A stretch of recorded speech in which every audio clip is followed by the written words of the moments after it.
जाता ना आलं, दोन्ही बंडखोर आपल्याच उभे केले या महाशयांनी, दोन्ही बंडखोर.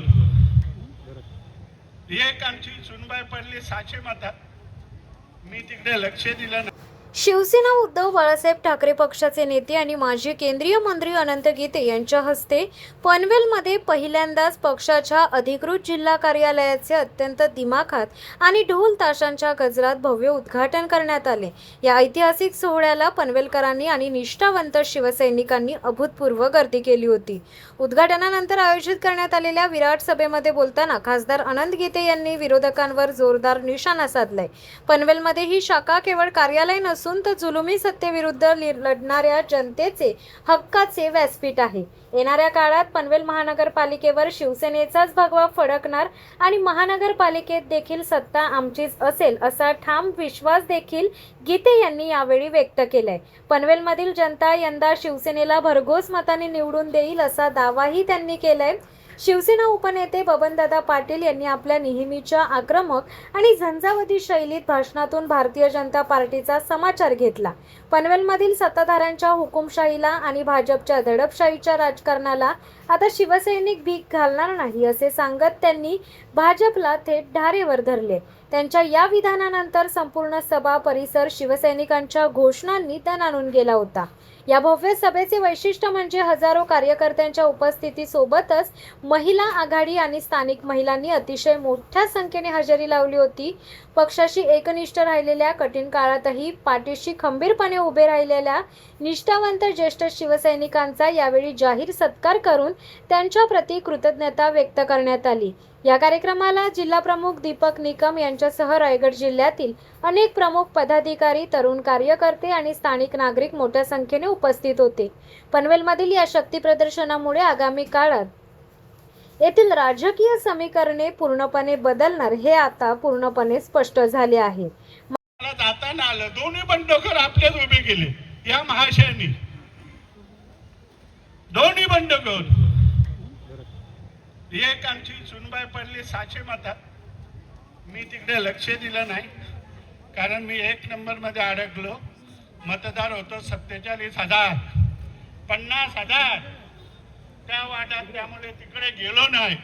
आता त्या तुम्ही किती प्रयत्न केले असते तरी दोन्ही सीट मी निवडून आणले असते, पण थोड्यासाठी गेला असतो. तुम्हाला बोलायला पाहिजे होतं, मिळायला पाहिजे होती संधी. पण गीते साहेब आज सांगतो, त्या प्रभागामधले 4चे 4 नगरसेवक पुढचे शिवसेना मशालीचे असते, मशालीचे. तळोदा भाग 12 प्रभागाचा आहे, 4 तर आणूच, पण 12ही आणल्याशिवाय राहणार नाही. 3 वर्षे काम करायला तुम्ही आम्हाला आता संधी दिलेली. किती? 3 वर्ष संधी आहे. पण आपण त्या प्रभागाला एक नगरसेवक दिला, 1 कोटी. अरे दिले ना, कुठे आहे तो नितीन गावण? ये जरा बाबा पुढे. पक्षाला कार्यालय देणारा हा नगरसेवक. आणि कॅश नाही दिली, चेक नाही दिले. खांद्याचे वकील आहेत मात्रे, खाली आरोप करता बिनबुडाचे. लढायची होती ना आता स्थानिक लोकांना समिती, हजारो कोटी आहे. तर बांधवांनो, सांगायचं एवढंच आहे, तुम्ही निष्ठेने शिवसेनेबरोबर राहिलात, सगळ्यांना न्याय मिळेल. आता आघाडी असल्यामुळे आम्हाला तिकीट तुम्हाला देऊ शकलो नाही. 8 नाही 25 आमदार शिवसेनेचे इथे आले असते. 25. भोईर त्याला साक्षी आहे, भोईर भांडत होते, पण आघाडी पाय बिघाडी. आमच्या सीट कांबोट्यात पाडले किती सीट पाडले गेले. पण आम्ही आता खंबीर झालेलो आहे, स्वतः स्वतःवर पायावर उभे राहणार आहोत. आता आपले बालमानी स्थानिक स्वराज्य संस्थांमधून निवडणूक लढवत आहे. कोण? आपल्या नगरसेवक, जिल्हा परिषद. व्यासपीठावर उपस्थित असलेले माझे सहकारी शिवसेनेचे उपनेते बबनदादा पाटील, दुसरे माझे सहकारी संपर्क प्रमुख प्रसाद भोईर,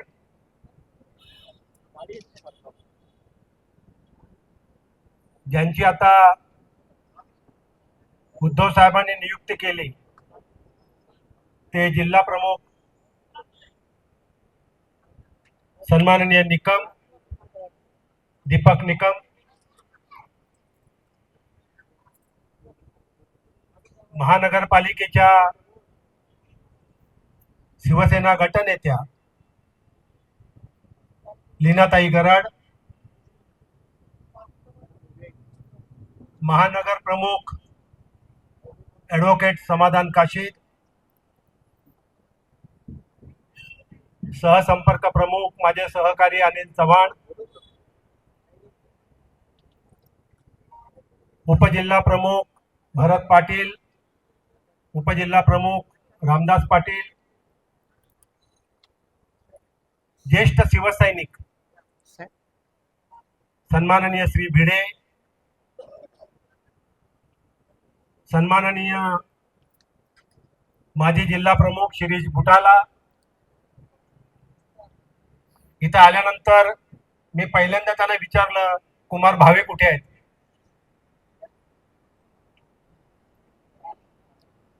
या व्यासपीठावर उपस्थित असलेले पनवेल महानगरपालिकेचे सर्व सन्माननीय नगरसेवक, नगरसेविका, शिवसेना, महिला आघाडी आणि युवा सेना या सर्व संघटनांचे सन्माननीय पदाधिकारी आणि उपस्थित शिवसैनिक बंधू भगिनी आणि माता, सर्वात प्रथम तुम्हा सर्वांना धन्यवाद देतो, कारण 4ची वेळ दिली होती आणि 4ची वेळ दिली असल्यामुळे 4 वाजल्यापासून आपल्यापैकी बहुतेक म्हणजे 50%हून अधिक तर 4 वाजताच या ठिकाणी उपस्थित झाले होते. आणि आता 7:15 वाजलेत.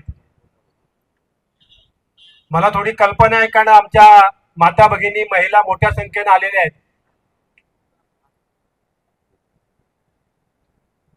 आणि तिन्ही सांजेची वेळ आहे, दिवे लागण्याची वेळ आहे, घरी जाण्याचं घाई असणं स्वाभाविक आहे.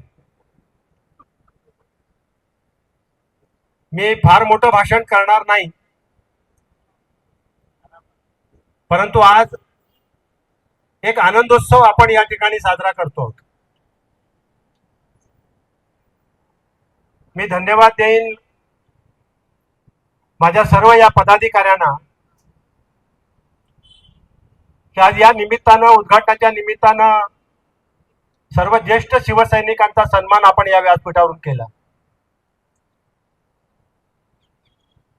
आज त्या शिवसैनिकांना, ज्येष्ठ शिवसैनिकांना मनापासून आनंद झाला असेल की शिवसेनेप्रती जे काही आमचं समर्पण होतं त्याची दखल घेणारे कुणीतरी अजून आहेत, याचा आनंद निश्चित त्यांना झाला असेल. एकदा जोरदार टाळ्या वाजवा या सगळ्या ज्येष्ठ शिवसैनिकांचा. बरोबर ना भिडे?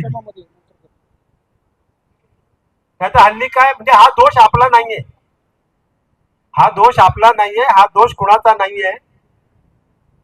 दुर्दैवानं जे जे वयोवृद्ध होतात ते जरी ज्येष्ठ होत असले तर जसे वयोवृद्ध व्हायला लागतात तसे तसे अडगळीत जातात. आता मी सुद्धा त्या रांगेत आहे, मी सुद्धा आता ज्येष्ठांच्या रांगेमध्ये आहे. गेल्या वर्षी 75 पूर्ण केलं, उद्या 2 तारखेला 76 आहे. तेव्हा तुम्हा सर्वांना जाहीर आमंत्रण देतोय, अंधेरीला माझ्या वाढदिवसाला 2 तारखेला उपस्थित राहा, 2 जून. आणि म्हणून मग जसं जसं वय वाढत जातं, जसं जसं आपण वृद्धावस्थेकडे जातो, तसे तसे हळूहळू दुर्दैवानं हा दोष समाजाचा आहे, हा दोष कुणा व्यक्तीचा दोष नाहीये. आणि मग अशीच माणसं जी एकेकाळी आधार होती, जी एकेकाळी आधारस्तंभ होती, आपण कळस उभारलाय. आज आपण कळसाचे मानकरी झालो. पण कुणीतरी पायाला होतं ना, कुणीतरी पाया उभारल्याशिवाय कळस उभारता येतो का? येतो काय? नाही, मला उत्तर हवंय. मी जरा संवाद साधणार आहे, चर्चा करणार आहे तुमच्यावर, भाषण नाही. येतो का? नाही ना. मग कुणीतरी पाया हा उभारावाच लागतं, कुणीतरी पायाचा दगड व्हावंच लागतं, तेव्हा कुणाला तरी कळस होण्याचं भाग्य लागतं. असे हे सगळे पायाचा उभारणारे आमचे सगळे, या सगळ्यांची आठवण ठेवून बबनदादा तुम्ही आज या ठिकाणी शिवसेना प्रमुखांच्या जन्मशताब्दी वर्षाच्या निमित्तानं आणि मध्यवर्ती कार्यालयाच्या उद्घाटनाच्या निमित्तानं या ठिकाणी त्यांचा जो जाहीर सत्कार केला, पुन्हा एकदा जोरदार टाळ्या वाजवून आपण सर्वांनी त्यांचं अभिनंदन करावं. खरं म्हणजे पनवेल आणि बाळासाहेब एक वेगळं नातं होतं. आज त्याचा उल्लेख बबनदादांनी केला नाही. हा त्याचा उल्लेख बबनदादांनी केला नाही, कारण पनवेलशी बाळासाहेबांचं अतिशय जवळचं नातं होतं. भिडेंना माहिती आहे, शिरीषला माहिती आहे, जे ज्येष्ठ शिवसैनिक आहेत, या सगळ्या ज्येष्ठ शिवसैनिकांना माहिती आहे.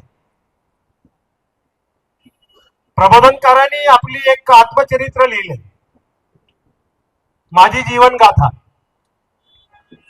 मी बबनदादाला सांगणार आहे की त्या माझी जीवन गाथाच्या काही आवृत्ती जर मिळाल्या, जर उपलब्ध असतील तर त्या मिळवा.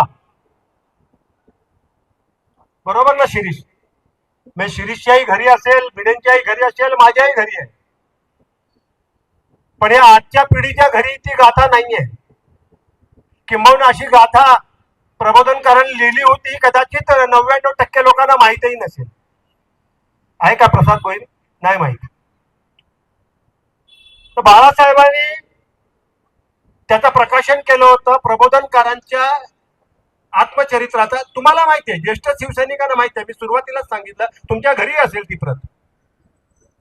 आणि मग या माझी जीवन गाथा हे प्रबोधनकारांचं आत्मचरित्र आहे. प्रबोधनकार ठाकरे हे बाळासाहेबांचे पिताश्री, त्यांचं आत्मचरित्र. आणि त्यांनी आपल्या आत्मचरित्रामध्ये कसं कसं, जसं म्हणतात ना, विंचवाचं बिराड पाठीवर असतं, अशी एक म्हण आहे. म्हण म्हणण्यापेक्षा ते खरं आहे की विंचवाचं बिराड हे त्याच्या पाठीवर असतं आणि तो फिरत असतो. तसं सगळं बिराड घेऊन प्रबोधनकार अख्ख्या महाराष्ट्रभर फिरत होते. अखंड बिराड घेऊन प्रबोधनकार महाराष्ट्राभर, महाराष्ट्राच्या कानाकोपऱ्यात होते, वेगवेगळ्या ठिकाणी जाऊन राहिले. शेवटी दादरला स्थायिक झाले, अगदी शेवटी. पण काही वर्ष पनवेलमध्ये होते, आणि तुम्हाला आश्चर्य वाटेल ऐकून, ज्यावेळेला प्रबोधनकारांचं वास्तव्य पनवेलमध्ये होतं, त्यावेळेला उदरनिर्वाह करता काय व्यवसाय करत होते आपण विचार करू शकतो का? आपण कल्पना करू शकतो का की काय व्यवसाय करत होते प्रबोधनकार आपल्या कुटुंबाच्या चरित्राकरता? ज्यावेळेला पनवेलला वास्तव्य होतं, तिथे धूतपापेश्वराचं आयुर्वेदिक कारखाना होता, अजूनही आहे तो, म्हणून आहे का? त्याच्या जवळच राहायला होते, धूतपापेश्वराच्या जवळ. आणि मग उदरनिर्वाहासाठी तुम्हाला आश्चर्य वाटेल, पत्र्याचे डबे बनवून विकण्याचं काम प्रबोधनकार करत होते. काय करत होते? धंदा कसला होता? पत्र्याचे डबे बनवायचे, 5 लिटरचे, 10 लिटरचे, 20 लिटरचे पत्र्याचे डबे बनवायचे. आणि पत्र्याचे डबे बनवून विकून त्यावर ते कुटुंबाचा उदरनिर्वाह करत असत. ज्या पनवेलमध्ये बाळासाहेबांचं वास्तव्य होतं त्यांच्या बालपणी.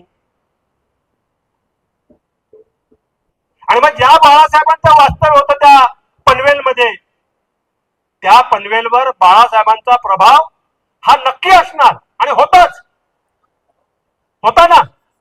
पण त्यावेळेला पनवेल छोटस होतं. जेव्हा पनवेलवरती आपला प्रभाव होता, बाळासाहेबांचा प्रभाव होता, शिवसेनेचा प्रभाव होता, तेव्हा पनवेल छोटस होतं.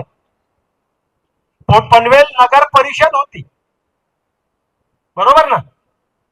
आणि म्हणून मग एकदा नगराध्यक्षही आपला बसला, उपनगराध्यक्षही बसला, 2दा बसला. आपले नगरसेवक निवडून आले. पण आता अखंड पनवेल एक प्रभाग झालाय फक्त. आता अखंड पनवेलची नगर परिषद हा आता सुद्धा मला वाटतं एक प्रभाग असेल जेमतेम. आणि म्हणून खूप छोटं पनवेल होतं, प्रभाव होता. पण कालांतरानं 2-3 वेळा भाषणामध्ये बबनदादांनी त्याचा उल्लेख केला की ग्रामीण भागात आमच्या किती शाखा होत्या, ग्रामीण भागात किती सरपंच होते. 25 सरपंच होते. आता ज्या पनवेल मध्ये आपला नगराध्यक्ष दोनदा बसला, 2 वेळा उपनगराध्यक्ष बसला, आपले नगरसेवक आले, 25 सरपंच होते, त्या पनवेल मधून हळूहळू हळूहळू हळूहळू आपण कमी कमी कमी होत चाललो. आता आपण 1.5 सरपंचांचा सत्कार केला, एक पूर्ण सरपंच आणि एक उपसरपंच, बरोबर ना, या व्यासपीठावर.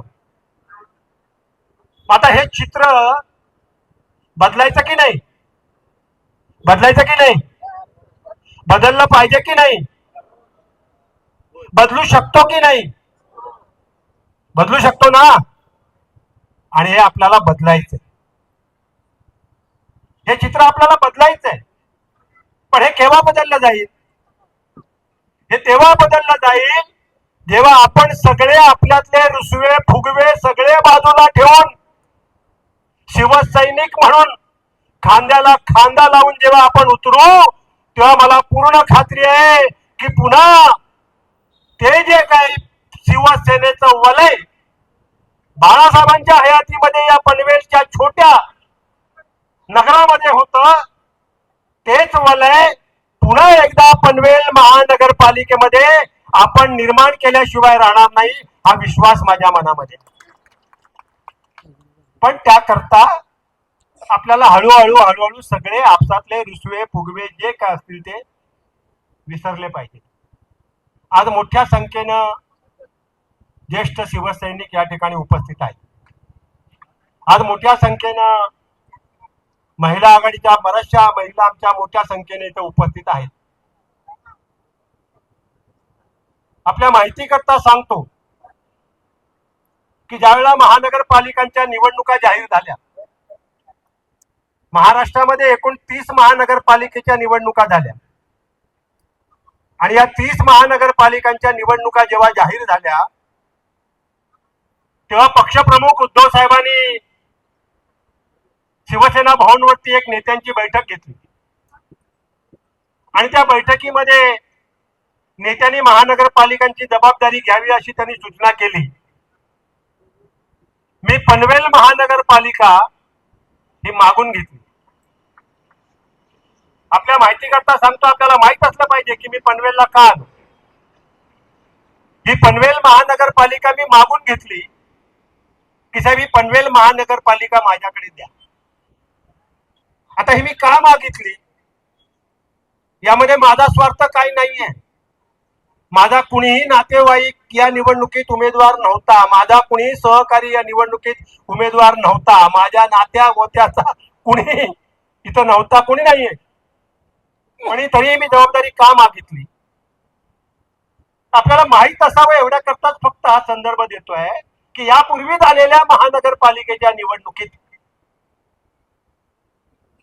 मी लक्ष घातलं होतं. आपल्या माहिती करता त्यावेळेला मी भारत सरकारचा अवजड उद्योग खात्याचा मंत्री होतो, केंद्रीय मंत्री होतो. ज्यावेळेला मागची महानगरपालिकेची निवडणूक झाली त्यावेळेला भारत सरकारमध्ये मी अवजड उद्योग खात्याचा केंद्रीय मंत्री होतो. आणि त्यावेळेला मागच्या निवडणुकीच्या वेळेला युती होती. आजचं जे चित्र आहे हे युतीचं नव्हतं, त्यावेळेला युती होती. आज युती नाही आपली, आज आपण एकमेकाचे शत्रू झालेलो आहोत. परंतु त्यावेळेला युती होती. आणि म्हणून मग मला युतीचा एक नेता म्हणून, केंद्रातला मंत्री म्हणून रामशेठ ठाकूर यांचे माझे जवळचे संबंध असल्यामुळे, गीते काय त्यांना माहीत असल्यामुळे बबनदादा पाटील आणि मला वाटतं मनोहर पण होता ना, मनोहर भोईर, या दोघांना घेऊन रामशेठ ठाकूर माझ्या कार्यालयामध्ये आले पार्ल्यात. आपल्याला माहित असावं एवढ्या करता सांगतोय मी, कारण कार्यालयाचं उद्घाटन केलंय. याच्या पलीकडे जाऊन राजकारणावर फार मोठं भाष्य करणार नाही, करण्याची गरज नाही. तसं मला वाटतं इथं सुरुवातीला आल्याबरोबर वडापावचं वाटप झालंय ना. मी थोडासा आधार आहे, मी जरा अर्धा तास बोललो तर चालेल का? आणि म्हणून मग या दोघांना घेऊन पैकी एक अत्यंत महत्त्वाचं भाषण यावेळेला पाहायला मिळालं. म्हणजे अनेक वेळेला विरोधकांवर सडकून टीका किंवा त्यांना त्यांची जागा दाखवण्याचं काम, यावेळेला मात्र उपदेशाच्या डोळ्यात आपल्याच कार्यकर्त्यांना दिले या ठिकाणी पाहायला मिळालं. काय नक्की सल्ला दिलात आणि काय सांगणं होतं? काय होतं, आजचा जो कार्यक्रम आहे हा कार्यक्रम म्हणण्यापेक्षा शिवसेना पनवेल महानगरपालिका मध्यवर्ती कार्यालयाचं उद्घाटन आणि योगायोगानं हे उद्घाटन बाळासाहेबांच्या जन्मशताब्दी वर्षामध्ये संपन्न झालेलं आहे. त्यामुळे सगळ्यात पहिलं काम आहे की शिवसैनिकांनी संघटित होणं. एकदा शिवसैनिक संघटित झाला आणि तो जर मैदानात उतरला तर त्याच्यासमोर कोणाचाही टिकाव लागू शकत नाही. शिवसैनिकाला सामोरं जाण्याचं धारिष्ट्य महाराष्ट्रात कुठल्याही राजकीय पक्षाकडे नाही आणि म्हणून शिवसैनिक हा खंबीरपणा उभा करणं, त्याचं मनोधैर्य वाढवणं, त्याचा आत्मविश्वास वाढवणं नेता म्हणून माझी पहिली जबाबदारी. आणि आज मला वाटते की मी सगळ्यांची मोठ बांधण्यामध्ये यशस्वी झालो. ही गरज होती. खरं म्हणजे दुर्दैवानं हे केवळ माझ्या पक्षात आहे असं नाही, सर्वच पक्षांमध्ये हे चाललंय. कुठलाही पक्ष याला अपवाद राहिलेला नाही. पण आज मला पनवेलमध्ये याचा आनंद झाला की मी सगळ्यांची एक चांगली मोठ बांधू शकलो.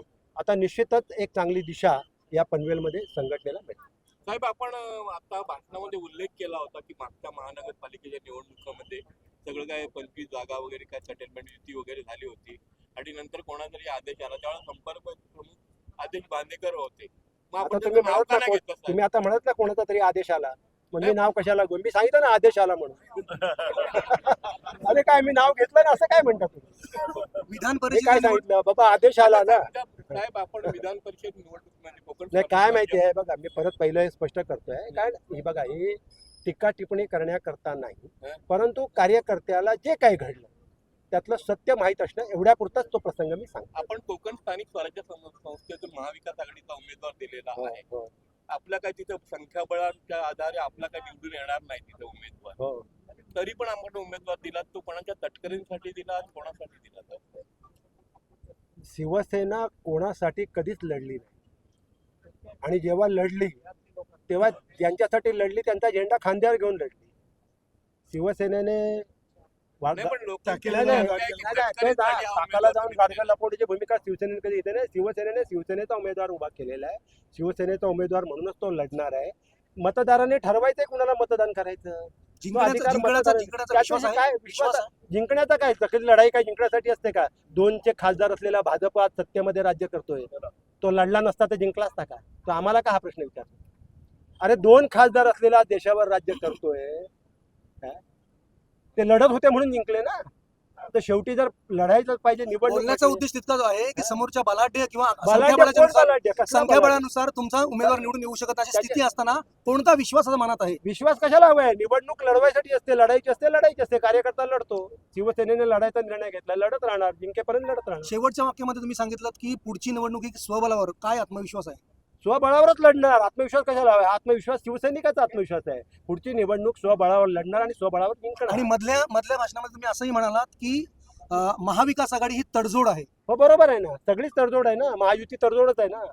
का जागा वाटून घेतात त्याला तडजोडच म्हणतात ना. ह्या सगळ्या तडजोडी आहेत, राजकीय सोयी करता होणाऱ्या तडजोडी आहेत. तो पक्ष नव्हे ना. महाआघाडी हा पक्ष आहे का? महायुती हा पक्ष आहे का? पक्ष स्वतंत्र आहे. मुंबईच्या धर्तीवर तुम्ही इथं पनवेल महानगरपालिकेचं विस्तारीकरण करताय.